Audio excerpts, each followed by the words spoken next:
Hello दोस्तों, नमस्कार। बहुत बहुत स्वागत है आपका अपने एजुकेशनल चैनल में जिसका नाम है न्यू स्टडी प्लैनेट। तो कैसे हैं आप लोग? उम्मीद करते हैं आप भी अच्छे होंगे और आपकी तैयारियां भी अच्छे से चल रही होंगी। आज के वीडियो में हम पढ़ेंगे शिक्षा, मनोविज्ञान और विद्यालय प्रशासन से संबंधित कुछ महत्वपूर्ण क्वेश्चंस। तो समय न गंवाते हुए आइए शुरू करते हैं आज का अपना वीडियो। पहला प्रश्न है, व्यवहार के कारण व्यवहार में आया कोई भी परिवर्तन अधिगम है। अधिगम की यह परिभाषा किसने दी है? विकल्प हैं आपके स्किनर, गिलफोर्ड, वुडवर्थ या फिर विकल्प डी किम्बले। कौन सा विकल्प यहाँ पे सही हो जाएगा? तो सही विकल्प हो जाएगा विकल्प बी गिलफोर्ड। अगला प्रश्न है, मनोवैज्ञानिक गैने ने सोपानिक रूप से अधिगम को कितने भागों में बांटा है? 10, 8, 7 या फिर 5? तो सही उत्तर हो जाएगा 8 सोपान। वो 8 सोपान कौन कौन से हैं आइए जानते हैं।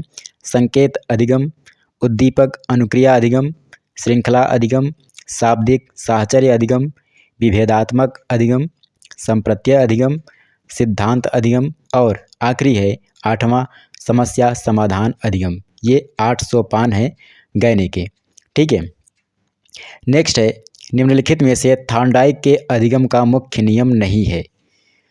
मुख्य नियम नहीं है कौन सा? अभ्यास का नियम, तत्परता का नियम, प्रभाव का नियम या फिर बहु अनुक्रिया का नियम। कौन सा विकल्प सही है? तो सही उत्तर हो जाएगा विकल्प डी बहु अनुक्रिया का नियम। ये गौड़ नियम है थॉर्नडाइक का। नेक्स्ट है, अधिगम के प्रबलन सिद्धांत के प्रतिपादक कौन है? प्रबलन सिद्धांत के प्रतिपादक आपको बताना है। पावलोव हैं, थॉर्नडाइक हैं, स्किनर हैं या फिर हल हैं। अधिगम के प्रबलन सिद्धांत के प्रतिपादक कौन है? तो सही उत्तर हो जाएगा विकल्प डी हल।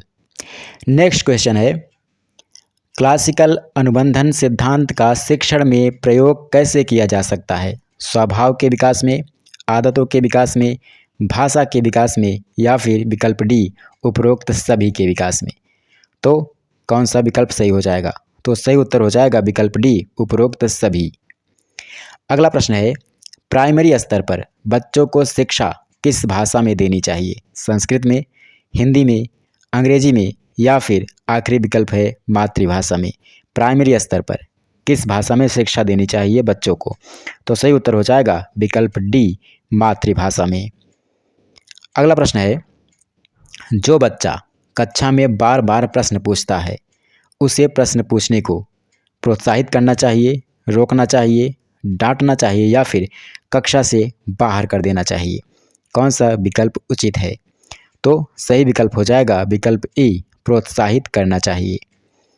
अगला प्रश्न है, एमिल शिक्षा से संबंधित एक पुस्तक है जिसके लेखक कौन है? अरस्तु हैं, प्लेटो हैं, रूसो हैं या फिर फ्रोबेल हैं? कौन है एमिल का लेखक?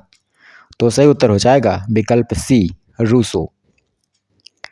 अगला प्रश्न है, एक शिक्षक को मार्गदर्शक के रूप में कौन स्वीकार करता है? प्रकृतिवाद, आदर्शवाद, प्रकार्यवाद या फिर आखिरी विकल्प है प्रयोजनवाद। एक शिक्षक को मार्गदर्शक के रूप में कौन मानता है?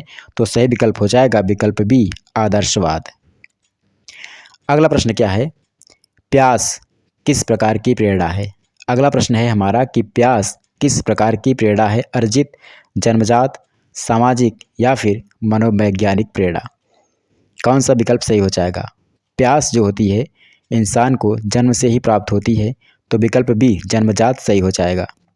नेक्स्ट है, कक्षा का वातावरण निम्नलिखित में से कैसा होना चाहिए? शुद्ध हवा, शांत वातावरण, सुंदर कक्ष या फिर उपरोक्त सभी? कक्षा का वातावरण निम्नलिखित में से कैसा होना चाहिए? तो विकल्प कौन सा सही हो जाएगा? तो सही विकल्प हो जाएगा विकल्प डी उपरोक्त सभी।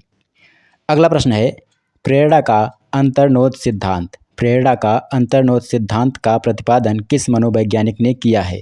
फ्रायड ने, स्किनर ने, थॉर्नडाइक ने या फिर आखिरी विकल्प है हल? किसने किया है अंतर्निहित सिद्धांत का प्रतिपादन? तो सही उत्तर हो जाएगा विकल्प डी हल।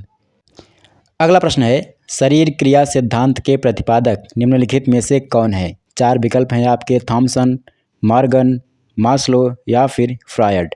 शरीर क्रिया सिद्धांत के प्रतिपादक कौन है? चारों विकल्पों में से आपको चुनना है, तो सही विकल्प कौन सा हो जाएगा? विकल्प बी मॉर्गन हो जाएगा। नेक्स्ट है, पाठ्यक्रम निम्नलिखित में से कैसा होना चाहिए? पाठ्यक्रम निम्नलिखित में से कैसा होना चाहिए? बहुत बड़ा, रुचिकर एवं उपयोगी, कठिन या फिर दोषपूर्ण। आसान सा क्वेश्चन है, सबको पता होगा।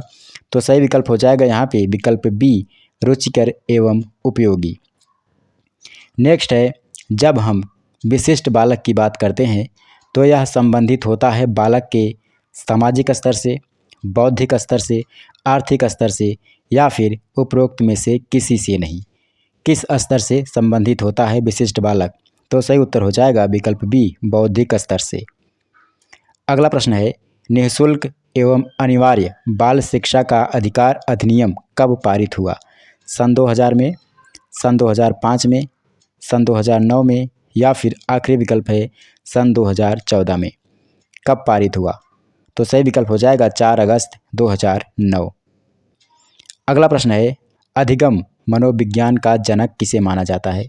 अधिगम मनोविज्ञान का जनक किसे माना जाता है? थॉर्नडाइक को, पावलोव को, एबिंगहॉस को या फिर कोहलर को? अधिगम मनोविज्ञान का जनक कौन है? तो सही उत्तर हो जाएगा विकल्प सी, एबिंगहॉस। अगला प्रश्न है, लिखने की अक्षमता से संबंधित नहीं है। 4 विकल्प दिए हैं, आपको बताना है कि लिखने की अक्षमता से कौन संबंधित नहीं है। अग्रेफिया, डिस्ग्राफिया, डिसलेक्सिया या फिर असिम्बोलिया? तो सही उत्तर हो जाएगा डिसलेक्सिया। डिसलेक्सिया पढ़ने की अक्षमता है, लिखने की नहीं। नेक्स्ट है, जीन पियाजे के संज्ञानात्मक विकास सिद्धांत में पूर्व संक्रियात्मक अवस्था का समय क्या है? 0 से 2 वर्ष, 2 से 7 वर्ष, 7 से 11 वर्ष या फिर 11 से लेकर 15 वर्ष? पूर्व संक्रियात्मक अवस्था का समय है 2 से 7 वर्ष।